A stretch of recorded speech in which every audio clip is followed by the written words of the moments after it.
አንድ አባባል አለ የሚያጠግብ እንጀራ ከምጣዱ ያስታውቃል ይባላል። እኛም የምናገባው ሰው ከማግባታችን በፊት የእውነት ለትዳር ይሆነኛል እንደዚሁም አላማዬን ከሱ ጋራ ማሳካት እችላለሁ ወይ የሚለውን ማወቅ እንችላለን። እነዚህና የመሳሰሉትን የምናነሳ ይሆናል። እስከ ፍጻሜ ድረስ አብራችሁን ቆዩ። እኛ ጥያቄ ማንነቱን ለማወቅ የሚረዳት ማለት ነው። ምን ብላ ልጠይቀው ትችላለች? አሁን ግን ይሄ ቃል በቃል ራሱ ተጠይቀው ሳይሆን እሷ በሚመቻት ሁኔታ አካባቢው ሁሉም ነገር አጋናዝማ መሆን አለባት። ስትጠይቅ ስልቷ በጣም ምንድነው ብልጥ መሆን አለባት። ምን ብላ ትጠይቀዋለች? አንድ ጋብቻ ስኬታማ እንዲሆን ወይንም አንድ ጋብቻ ደስተኛ እንዲባል ማለት ነው ምን ነገር ሶስት ነገር ጥቀስልኝ። ምን ነገር ናቸው ደስተኛ የሚያስብለው አንድ ጋብቻ ማለት ነው? ለምሳሌ አሁን እሱ ምን ላይ አለመጨቃጨቅ ሊል ይችላል። ግዴታ ቤት ውስጥ አንድ የበላይ መኖር አለበት ሊል ይችላል። ወይንም ውይይት ሊል ይችላል። እና አሁን በዚህ ጥያቄ እሷ በጣም ብዙ ነገር ልትረዳ ትችላለች። አንደኛ እሱ ምን እያየ ነው ያደገው? ለምሳሌ አሁን ቤቱ ሁሌ ቤተሰቡ ላይ ጭቅጭቅ የሚያይ ከሆነ አባት እናት የሚደበድብ ከሆነ ወይንም እናት አባትን ማታከብር ሆነ ሁሌ የምሰድበው ከሆነ ይነግርሻል። ቤተሰብ ላይ እንደዚህ አይደለም የሚልሽ ግን መጨቃጨቅ፣ መሳደብ፣ አለመደማመጥ ግን በእኔ ያለብኝ እያለሽ አይደለም ግን ልትረጂ ይችያለሽ በሚሰጥሽ መልስ እሱ ምን አይነት ህይወት እንዳሳለፈ በእናትና በአባቱ ምን እያየ አደገ የሚለውን ነገር ትረዳበታለች። ተርቢያው እንዴት ነበር? እንዴት ነው ያሳደጉት? ከዛ በኋላ እሱስ ቤት አሁን ከሱ ጋር ቤት ስመሰርት ምን ነገር ነው የሚጠብቀው የሚለው ነገር ታቅበታለች ማለት ነው። ይሄን ጥያቄ ስትጠይቀው ሌላ ደግሞ አንቺ ቀለል አድርገሽ የምታየው ነገር እሱ እንደ ትልቅ ነገር ሊያዩ ይችላል። ገባሻ?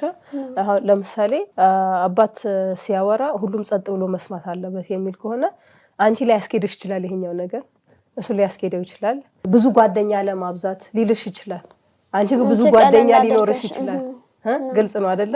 እና ብዙ አመለካከቱን ከዚህ ትረጃለሽ። አንተ እንዴት ነህ ብሎ ከመጠየቅ ጥያቄውን ወደ ሌላ አዙሮ መጠየቅ ትችላለች ማለት ነው። ሌላው ሶስተኛው ጥያቄ ምን ብላ መጠየቅ ትችላለች? አንተ አሁን ባለህበት ሁኔታ ከቤተሰቦች ጋር ምን አይነት ኃላፊነት ነው ያለብህ? ለቤተሰቦች የምታቀርበው ወይ የምታደርገው ምን አይነት ኃላፊነት አለብህ ብላ ትጠይቀዋለች። ይሄን ስትጠይቀው ቅድምም ብያለሁ አሁን እመለሰዋለሁ ይሄ ራሱን አረፍተ ነገር ሳይሆን በቃ ይሄን በሚመቻት ሁኔታ ቀይራ ማለት ነው ስትጠይቀው አሁን እሱ ምን አይነት ሁኔታ ላይ እንዳለ ከቤተሰቦቹ ጋር ምን አይነት ግንኙነት እንዳለው ብቻውን ነው የሚኖረው ከነሱ ጋር ነው የሚኖረው ከነሱ ቤተሰቦቹ ከሱ ፈላጊ ናቸው ወይስ እሱ ነው ከቤተሰቡ የሚፈልገው የሚለው ይሄን ሁሉ መልሶችን ታገኝበታለች በአንድ ጥያቄ። እንደዚህ አይነት ጥያቄዎች ነው መጠየቅ። በአንድ ጥያቄ ብዙ መልስ ብዙ ኢንፎርሜሽን ለሷ የሚጠቅማት ነገር የምታቀበት መንገድ ነው መጠየቅ ያለባት። እና አሁን ይሄን ስትጠይቀው ለምሳሌ አሁን ምን ብሎ ሊመልስላት ይችላል? እኔ ያው ቤተሰቦቼ ራሳቸውን የቻሉ ናቸው። እኔ ለብቻዬ ተካራይቼ ነው የምኖረው። ከነሱ ጋር ምንም ያገናኘን ነገር የለም ብሎ ሊመልስላት ይችላል። ወይንም እናትና አባቴ ሌላ ያው እንትን የሚላቸው ስለሌለ እኔ ነኝ ሀጃቸውን ማድረግላቸው እኔ ነው ማግዛቸው። ወይንም እህቴን እኔ ናት ማስተምራት።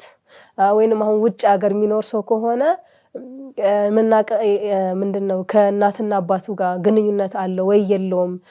ሁሌ እየደወለ ጠይቃቸዋል ወይ? ለቤተሰቡ ይጨነቃል ወይ? ለምን ለቤተሰቡ አይጨነቅም ላንቺም አይጨነቅም የሚለውን ነገር ልትረዳበት ስለምትችል ማለት ነው። ሁሌ እየደወለ ሰላም ይላችኋል ወይ? በየጊዜው ብር ይልክላችኋል ወይ? ይሄን ሁሉ ልታቀበት ትችላለች ከዚህ ሁሉ ማለት ነው። ሌላ ጥያቄ ምንድነው መጠየቅ ያለባት? አራተኛው ላይ ነው ያለነው። በማንስማማበት ጊዜ ማን ነው መሐላችን ጣልቃ ገብቶ የሚያስማማን የሚለውን ነገር። ይሄ ጥያቄው ትንሽ ከከበዳት ደግሞ ቀየር ማድረግ ትችላለች።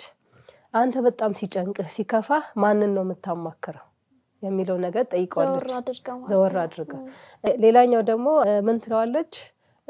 ድንገት ጥሩ ስራ አግኝተህ ውጭ ሀገር ስራ ብታገኝና እኛ ጋር መሄድ ማትችል ከሆነ እኛ እዚህ መንቀር ከሆነ እንዴት ነው የምታረገው ብላ ትጠይቀዋለች። ይሄ ደግሞ ጥቅሙ ምንድነው? ስለ ቤተሰብ ያለው አመለካከት እንዴት ነው? አሁን አንዳንድ ሰው ቤተሰቡን ነው የሚያስቀድመው የፈለገው ቢሆን ባለኝ ከቤተሰቦቼ ጋር አንድ ላይ መኖር ይሻለኛል የሚል አለ። አንዳንዱ ደግሞ ምንን እንትን ይላል በቃ የራሱን እድገት ነው የሚያየው እድሌንም አልዘጋም ከቤተሰቦች የበለጠ የራሱን ህይወት የሚያስቀድም ነው አይደለም ሚለው ነገር ታያለች እና አሁን እዚህ ጋር ይሄን ሰምታ እንቢ ትበል አይትበል ሳይሆን እሷ ከባህሪዋ ጋር የትኛው ነው የሚሄደው የበለጠ ለቤተሰቡ ብሎ በቃ ባለበት የሚኖር በቃ ያለኝ ይበቃኛል ብሎ የሚኖር ሰው ነው ባለው የሚብቃቃ ነው ወይስ ሁሌ ለማደግ እየጣረ እንትን ህይወቱ የሚቀጥል ሰው ነው የሚለው ነገር የሷ ውሳኔ ይሆናል ማለት ነው አንተ ከሰማውና ካየኸው ወይ ከቤተሰቦች ከእህቶችህ ሊሆን ይችላል ምንድነው ወንድሞችህ ሚስት ሊሆን ይችላል ወይ ከጓደኞችህ ሊሆን ይችላል ከሰማውና ካየኸው አንድ ቤተሰብ ደስተኛ ሊሆን ሚስት ምን አይነት መሆን አለባት ምን ማድረግ አለባት ሚለው ነገር ትጠይቋለች ይሄኛው በሌላ አባባል ምን ማለት ነው ከኔ ምን ተጠብቅብኛለህ የሚለው ጥያቄ ለራሷ እየጠየቀች ነው ግን እንደሱ ከማለት ይልቅ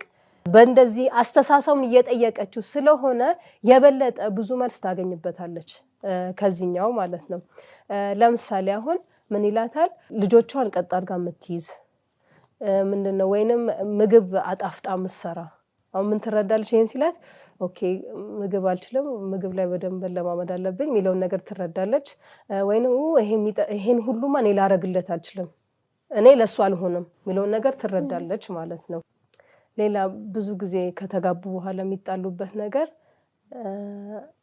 ባል ሚስት መቀየር ይፈልጋል ሚስት ባል መቀየር ትፈልጋለች እና አሁን ይሄኛው ጸባይ አለበት የለበት ሚለው ነገር ብታቀም ጥሩ ነው አሁን ምን ትላለች ከኔ አሁን ትንሽ በደም ከተተዋወቁ ከሆነ ሚያቃት ምታቀው ከሆነ ከኔ የማይመችህ ባህሪ ምንድነው ከኔ እንድቀይረው የምፈልገው ነገር ምንድነው ብላ ይሄን ነገር ብታቅ ጥሩ ነው ሌላ ምን ትላለች ለወደፊት አላማ እኔ እንዴት እንድደግፍህ ትፈልጋለህ ብላ ጠይቋለች እንጂ አሁን አላማ አለህ የለህም ብላ አትጠይቅ የዛኔ ነው አሁን ይሄን ጥያቄ ስትጠይቀው አላማው ምን እንደሆነ ይነግራታል አለው ወይ የለውም የሚለው ነገር ይነግራታል ማለት ነው አሁንም ከዚህም ቀጥላ ምን ትለዋለች እኔስ እንዴት ትደግፈኛለህ አሁን እኔ አላማ አለኝ ስማኝ አይደለም የምትለው እኔስ አላማዬን ለማሳካት እንዴት ትደግፈኛለህ ብላ ጠይቋለች ማለት ነው የዛኔ እሱ አላማሽ ምንድነው መጀመሪያ ብሎ ይጠይቃታል ማለት ነው